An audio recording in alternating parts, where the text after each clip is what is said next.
Well, hello, everyone, and welcome to Jammin Jukebox Radio Show. I am your host, DJ Delta Dawn, and oh my gosh, it feels like it's been forever since I've been on air with you guys, and so glad to be back, and it's midweek already. I mean, can you believe it? We are just a couple days away from another weekend, and I'm looking forward to mine. I hope that you are, and it can't get here soon enough. I'm sure many of you feel me out there, and you know what I'm talking about. But before we get to the weekend, I am glad it's Wednesday. It's hump day, and it's just such a great evening to be here. And if you're brand new to our program, you picked the right night to tune in because you're going to absolutely love our guest. He is a phenomenal artist, and he's just doing some great things in the world of pop music and is really getting the attention of a lot of important folks. And so we are going to be speaking with him in just a moment. And if you are a regular listener of our program, welcome aboard. We're so glad to have you here again this evening, and glad to have you back. But I want to give you a little background on our guest. He actually is an emerging pop singer, but he's also a gifted musician and lyricist whose musical trajectory has been wrought through a myriad of challenges. And he hails from New Jersey and was first introduced to music at the tender age of 3 by his father, who was a drummer. And so he has had some lifelong influences in his music. It's been part of his blood. Practically, from the very beginning of his life. And we are going to talk to him. He's got some great sounds, and right now is promoting a brand new album that has just dropped called Gypsy Rose, and I think that dropped in June, as a matter of fact.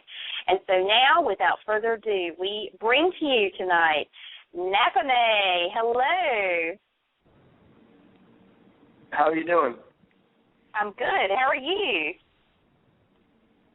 I'm doing well. Thank you so much. It's a pleasure to be on the show. Thanks for having me. Well, it is our pleasure to have you here, and thank you so much for spending some of your time with us this evening to talk about your music and your career. We're very, very excited to have you here. Yeah, no problem. I'm happy to be here as well. I'm excited. Well, I want to get started this evening. As I was saying in the intro just a moment ago, pretty much music has been in your blood from, a very, very tender age, like 3 years old. And with having a dad for a drummer, I guess it was kind of hard to avoid the music gene, huh? Yeah, definitely. I grew up, like you said, with it in my blood. My father was always playing to the stereo, and we just sat there and watched, and he would have us on his lap at some times, and we would play along with him. And I got into writing poetry a couple years after that, so yeah, it came in early. I couldn't avoid it. No, and that's kind of the way it is. I mean, those parental influences sometimes kind of carry us in that direction, whether we think we're ever going to pursue it or not. I mean, that's kind of the cool thing about it. And so, that's kind of when it began for you. But talk about how things grew as you grew up and evolved to where you are now. Yeah, definitely.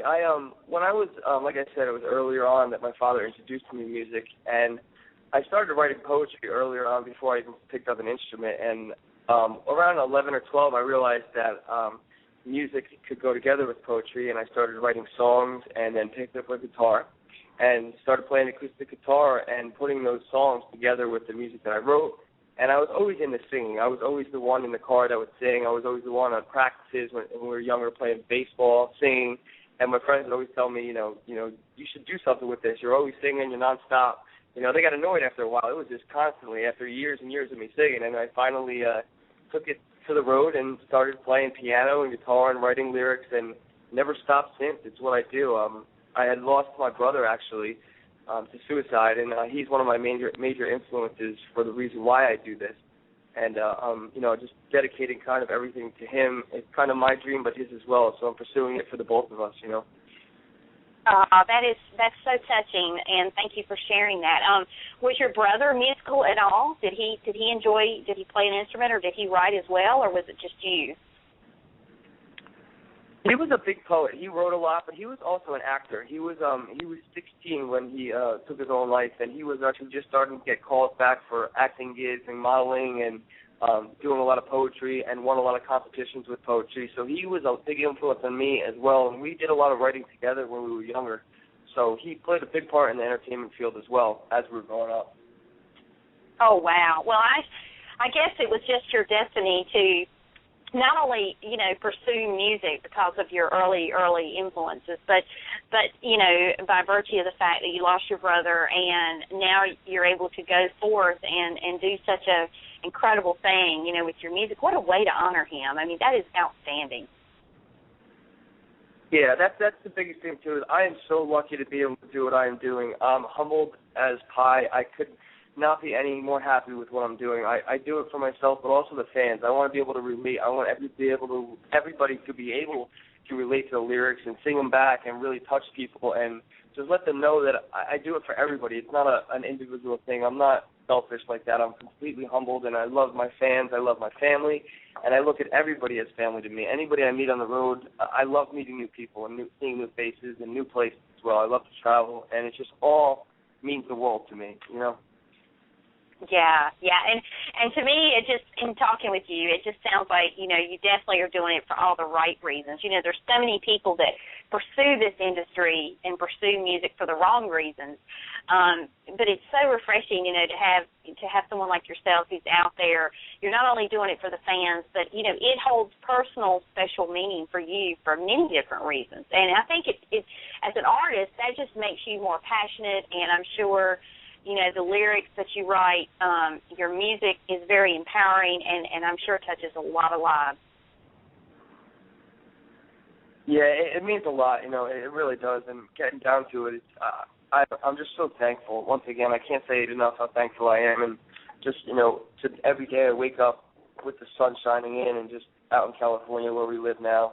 And I'm just thankful for every day and just humbled to be able to still be able to walk this ground and be able to entertain people and show them that this is my gift, this is what I was born to do, and I just want to be able to give it to everybody else and let them know that also it's okay to follow your dream, because I was shunned as a child, growing up. Everybody was into sports, and I was kind of looked down upon and made fun of, and just so people know that it's okay to follow your dreams. If you're not normal, it's okay. Do what you want and make yourself happy along with your family and the people that you truly care about.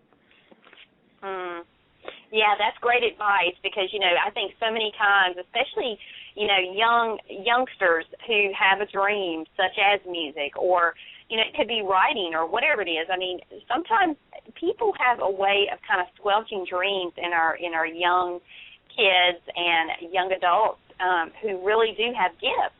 And, and self-doubt can be one of the worst enemies you can have as a person. And to be able to rise above that and follow your heart and follow your dreams in spite of what anybody says really does take great courage, but it has to take great belief in yourself as well.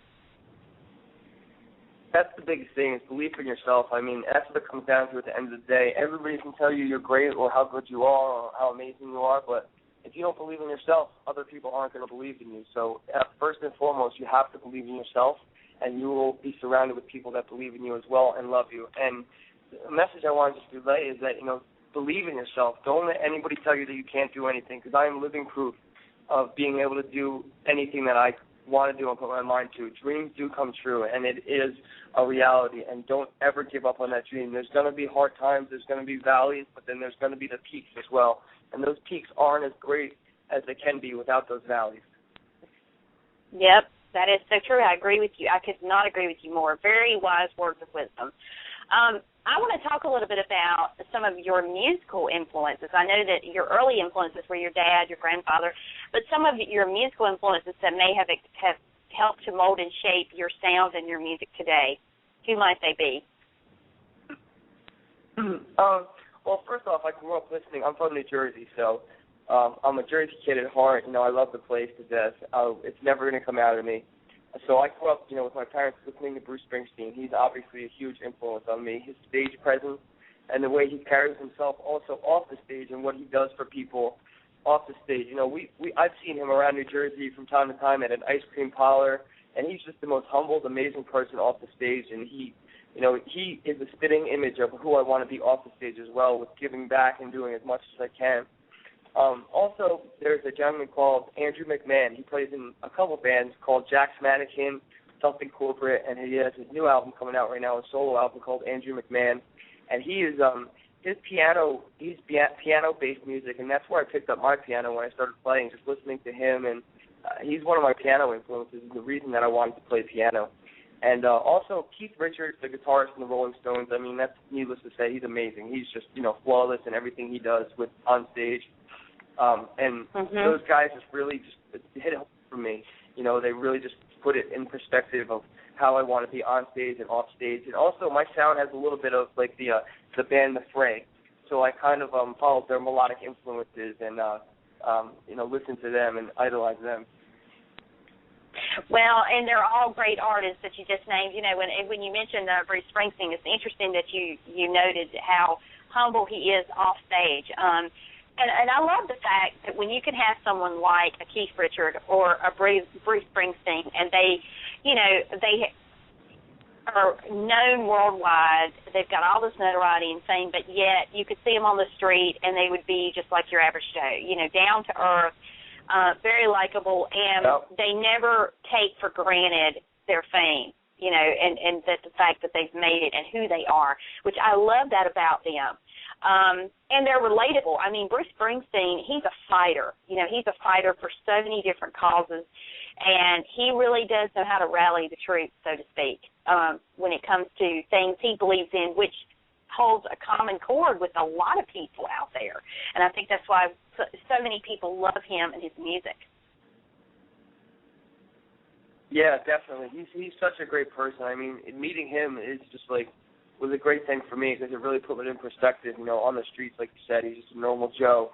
And his music does relate to the average person. You know, all his stuff, Born in the USA, he talks about the average man working hard to get a job, you know, 9 to 5, grinding, a father that's an iron worker that comes home and makes ends meet and still has the time in his day and the energy to play with his family and love his wife and be with his kids. It really touches home with me because family is a big thing to me after losing my brother, and, you know, my parents have been divorced, so family is a big thing to me, and I've always looked at it, you know, blood is definitely family, but I also surround myself with people that want to be around me, and I want to be around them and would fight for me, and I would fight for them. I consider them family as well. Oh, yeah, and I think in those cases, family really does not have any bounds. I mean, I think anytime we have people in our corner supporting us, you know, and believing in us as much as we believe in ourselves, you know, they're family, hands down, for sure. You know, I want to talk a little bit about this. I'm sorry, go ahead. No, go ahead. I'm sorry. I was just agreeing with you. I totally agree, 100%. Oh, okay.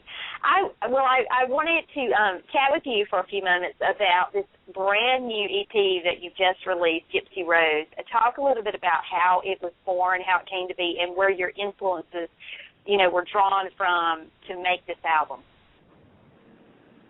Yeah, this EP is my baby. I've been working on this for probably 3 to 5 years, actually, you know, and coming together. I've been through probably 50 different songs. I wrote 50 different songs and narrowed it down to just the 4 that are on there. It was influenced and touched by many different things. You know, I drew from my family, the divorce of my parents, from my loss of my brother. Also, I was going through a breakup with a girlfriend that was, you know, not too good, to say the least. You know, doesn't know how to treat a nice man that takes care of her. But, you know, that was a big thing for it. And it's, for me, music is therapy. So when I wrote these songs, it kind of released a lot of things from inside of myself that needed to be out, and I put it through the music. And the album, I couldn't be any more happier with it. And it's so relatable. It's Gypsy Rose. You know, I mean, the name of the album speaks for itself. It's about a free soul that is a beautiful soul. I mean, you think of a gypsy, it's somebody wandering around the world, but then also Rose, you think of a rose, and it's in its bloom, it's just beauty. It's pure beauty and pure perfection. So when you put those together, you have a traveling set of beauty, and that's what I love. I love the world. I love to see the world. This place, we're so lucky to be where we are and to have this world as ours and to be able to call it our own. So the name just speaks for itself, and the songs on there really talk about, traveling through life as a gypsy and, finding the beauty throughout it all. Yeah, and I also had read somewhere that part of the inspiration behind the album was that it had a little bit to do with the difficult transition that you experienced, moving to LA, because I imagine that had to have been quite, almost culture shock, because it's so busy and there's so many people out there, and a lot of artists that are trying to make it and be heard and seen, and talk a little bit about how that was for you.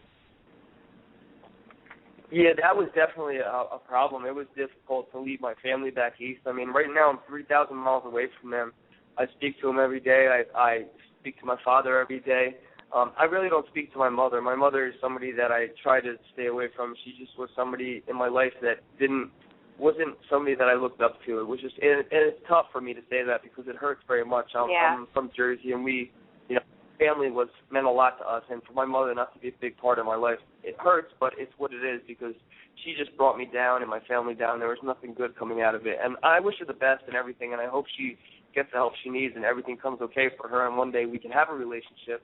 But, the move to LA definitely took a toll on me, because I was leaving my father, my stepmother, and my grandmother back home. My grandmother is a huge influence to me, and I love her to death. I hope she's listening right now, because she's my rock. I want her to know that she's the reason, another reason to do all this. And the move, it's tough. And what I said before is you have to believe in yourself. And when I moved out to LA, that's when it really hit home, that I really had to believe in myself and in what I'm doing. And, I prayed here and there to Nick, my brother that passed away. His name was Nick.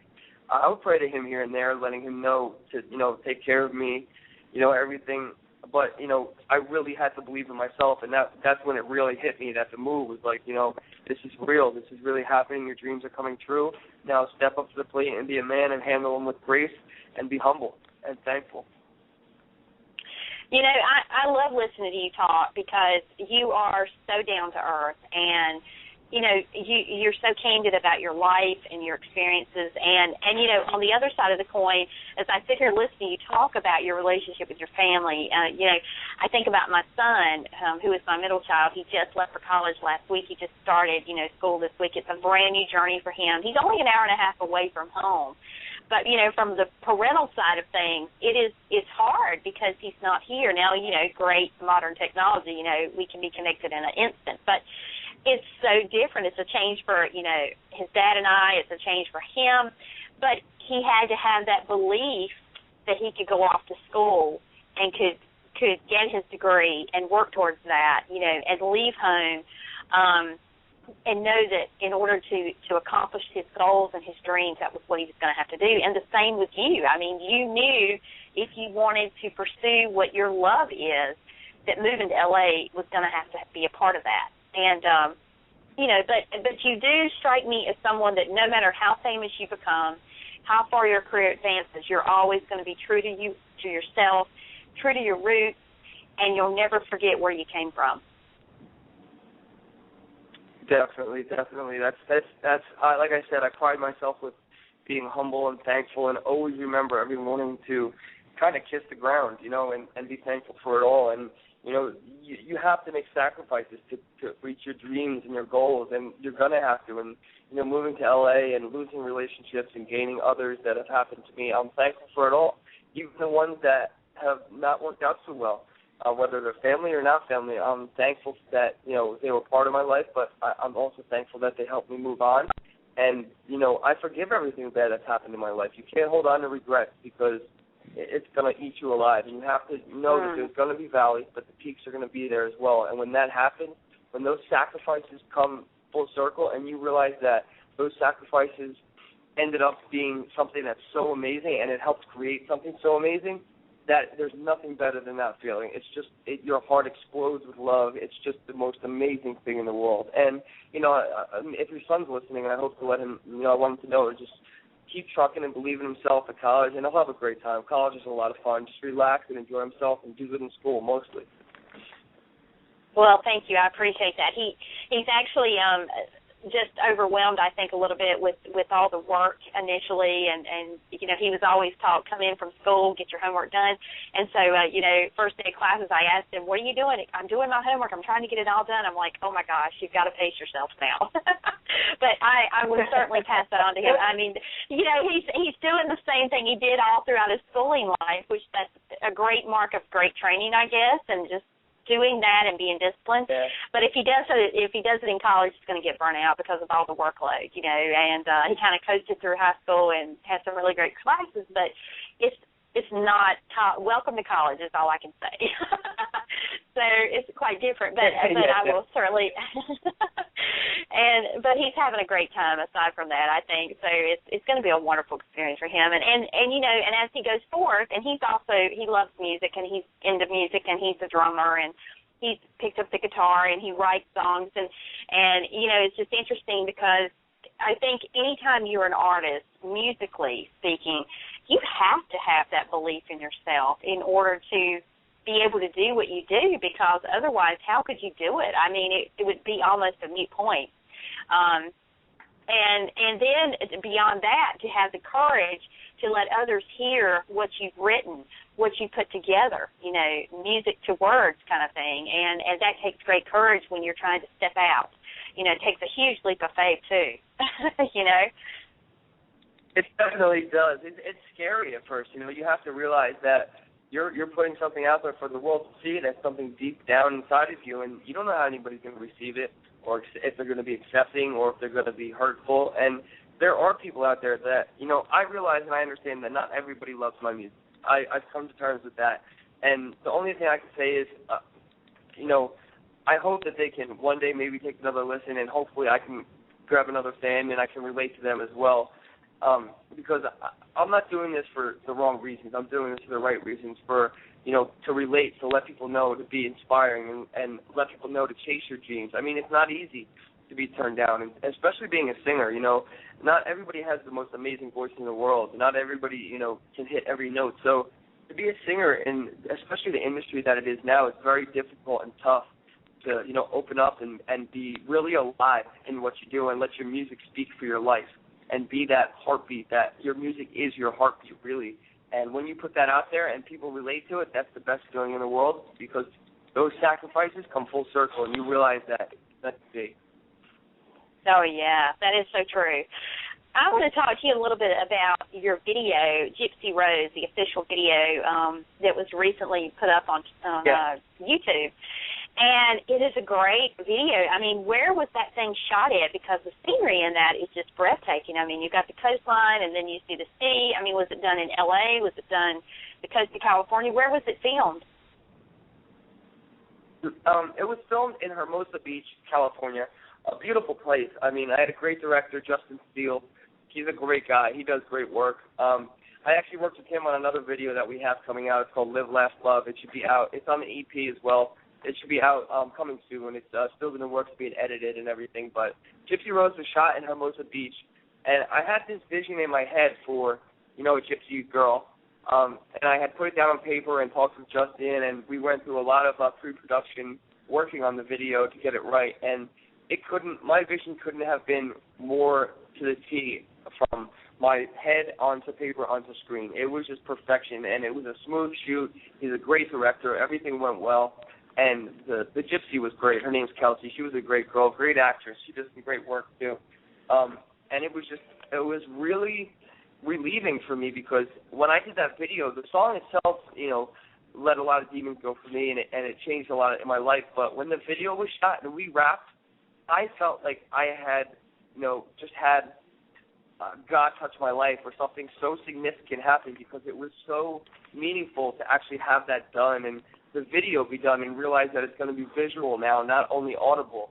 And the video just touches me every time I see it. It means everything to me, and it really is the spinning image of what I believe Gypsy Rose should be and what the song itself is.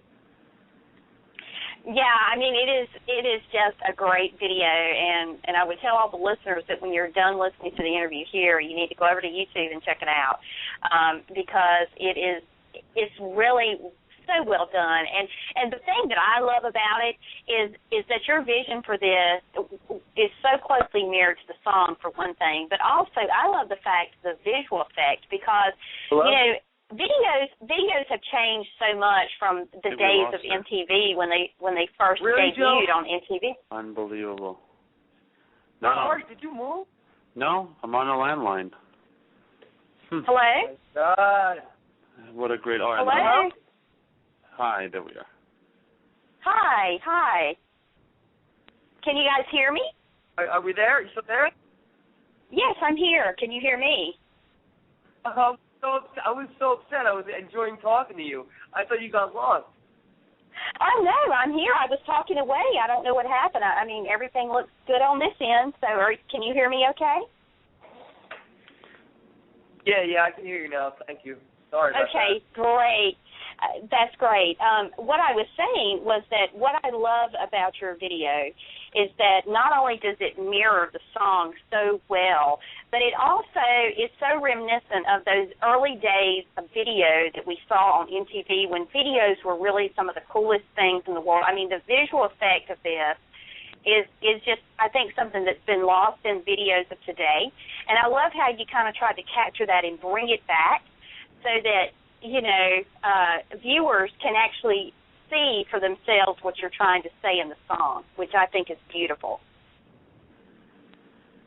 Yeah, definitely. I agree with you. It has that not old school kind of feel, but it does in a sense. You know, it definitely does. It brings back the quality of how videos should be and how they looked back then. And I tried to bring that back a little bit. We used some effects that coated the screen to make it look a little bit like that, and it was, you know, we wanted that, and it came out perfect. And, like, I agree with exactly what you're saying. That's exactly what I was shooting for. That's pretty cool that you realized that.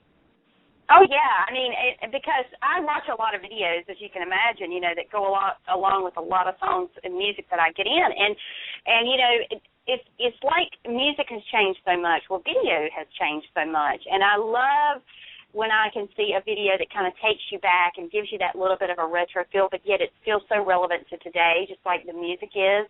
And it's kind of like capturing the best of both worlds, the here and now, and, you know, coupled with, you know, what everyone really loved, you know, back in the day when videos were all the rage kind of thing. And so, yeah, I think you did a phenomenal job of capturing that and putting it all together so that when someone sees it, they truly get the song and what the song is supposed to be about. Ooh, we lost her again. Uh-oh. Hello? Hello, I'm here. Hey, how are you? Hello. Hi. I don't know what's going on because on this end, I hear you fine, so I don't know. Everything looks to be just fine. But if it is any technical difficulties on our end, I do apologize. But, okay, well, let's chat for a moment. What do you have currently upcoming? Are you working on some new music for a new album, or what is in the works? Yeah, right now I'm writing for a new album. It's going to be called Volcanoes. It's in the process right now. We have about 15, 20 songs ready. We cut it down from 50 to 100. We wrote a lot for this album. Myself and my co-producer, Pablo Valda, he is my right-hand man. He's my guitarist. He's a guitarist in my band. He's my backing guy. He plays guitar for Napone, and he is a producer on the album with me. He is a great guitarist, great producer. And right now we're writing for the album Volcanoes. It's in pre-production. We're going to be in the studio probably in the next month or two, and we should have it released by the beginning of January, February of next year. And other than that, right now we're just promoting the album Gypsy Rose that's out, playing shows all across the country, doing interviews, and you know, as much press as possible to let people know that the album is out, that I am out there, that I am available for music, and I'm available for people too. If anybody sees me on Facebook or wants to chat with me, I'm the most down-to-earth guy. I'd love to talk with anybody and have a conversation, and even if they need help with anything, I'm here for everybody. You know, I'd be more than happy to help anybody to do anything. You know, I want to inspire people with music, but also if something else comes up, or people need anything else, I'm also there as well. And I want people to know that I'm not just here for the music, that I'm here for it all. It's all-around thing for me. I devote my life to my music, and this is my life. Wholly, totality, this is my life, and I love it, and I'm thankful for it, and I'm here for anybody that needs anything. So we're just touring, doing some business with playing some shows and some interviews and radio interviews and TV spots and stuff like that, and working on the other albums. So we're pretty busy right now. I'm working pretty busy, pretty crazy. My hours are late and early, so I don't get to sleep sometimes. I go 3 days in a row without sleeping. It's just how this life is. But I love every, and I'm thankful for it. I wouldn't want to be anywhere else. I love your passion, and I know that you're going to go very far because you have such a drive and, just a want to, that a lot of artists don't possess. You don't feel that, but with you, because you're so passionate, you will go very far because you're so driven and you're so determined, and the perseverance is there, and those are the keys to success, in my opinion, and you definitely have those. So I can't wait for the next album. You're a phenomenal artist, but you really do speak from the heart, and I love that about you as well. And I just want to say a tremendous thank you for being our special guest this evening and just chatting about your career and your music and your passion for life and for people, and especially for your music. And, it's been a wonderful time speaking with you. Oh, well, thank you so much. It was a pleasure speaking to you. I really appreciate you having me on. Like I said, I love people, so it means nothing to me to talk to you. I had a pleasure. I'd love to even come back on if you'd like to have me when the new album comes out. We can talk about that one as well. Well, you read my mind because I was just about to say, please, let's plan for it when the new album is out. It's a given, and you're welcome back any time that you would like to come back. I can tell you that. So, and anything we can do to help promote your music and help it be heard, we're happy to do it. Thank you so much. Yeah, I just want to give a thank you to my father and my family back home, my grandmother and father, basically, for everything they've done, and my team behind me, my manager, Ryan Smith, and my publicist, Joe Fisher at NBA, and my brother, Joseph. All those people and millions of others behind me have helped me, but those people are really the ones that believed in me. And you as well. Thank you so much for having me on. I really appreciate your love and loyalty and dedication to my music. Thank you. Well, thank you. You are very kind. Well, we're going to let you go. Have a great evening. Enjoy the rest of your week and weekend, and we look forward to many, many more great things from you moving forward. Thank you so much. All right. Well, take care. Good night, and God bless. You too as well. Have a good one. Thanks. Bye-bye. Yeah. What a great interview. I really enjoyed speaking with him. Napone, I mean, he is a phenomenal artist, and again, if you have not had the pleasure of checking out his music, please go to his website. You can find him at Napone, gypsyrose.tumblr.com, and he's got links to where you can find him on social media. You can also read up about his music, and also it has a link to YouTube where you can see the Gypsy Rose video, which I tell you, it's a great video. So we want to say a huge thank you to him for being our special guest this evening, and to all of you for joining us. It has indeed been a blast speaking with him. I loved his passion. I mean, I love talking with people that have that much passion and drive within and really believe in what they do and love what they do. It was just phenomenal. So you can expect that we will have him back at some point down the road, especially when his new album comes out. So that is going to wrap our show for this evening, and that is going to do it for the next few days. We are going to be taking a little bit of time off to kind of enjoy the rest of the summer. Can you believe how fast the summer has gone by? I mean, it's been the fastest summer on record. But nonetheless, we're going to try to enjoy the last few days before we officially sail into fall, and we will be back here pretty soon, right back here with you, bringing you more great indie artists and great indie music. And until then, God bless, Godspeed, and we will see you again real soon. Take care, all. Good night. Hey, you. Yeah, you, the one listening to this. Go to Stitcher.com and download the free app. It's a free app that lets you listen to our show 24/7, 365, anytime you'd like. You don't ever have to miss another episode again. And you can listen to thousands more shows and stations just like ours. So go now. Download it to your mobile devices, your Androids, your iPhones, your iPads, whatever you got. It's Stitcher.com, and it's free. Thanks for listening to tonight's show. You can connect with Jammin' Jukebox Radio Show on Twitter at Jammin' Jukebox or on Facebook at Jammin' Jukebox Radio Show. Check out our website at thejamminjukebox.com. Also, follow us on Blog Talk, where you will be always up to date on every episode as we add it. Each episode is available for immediate download upon the conclusion of each broadcast, and is always on iTunes. Thank you for joining us.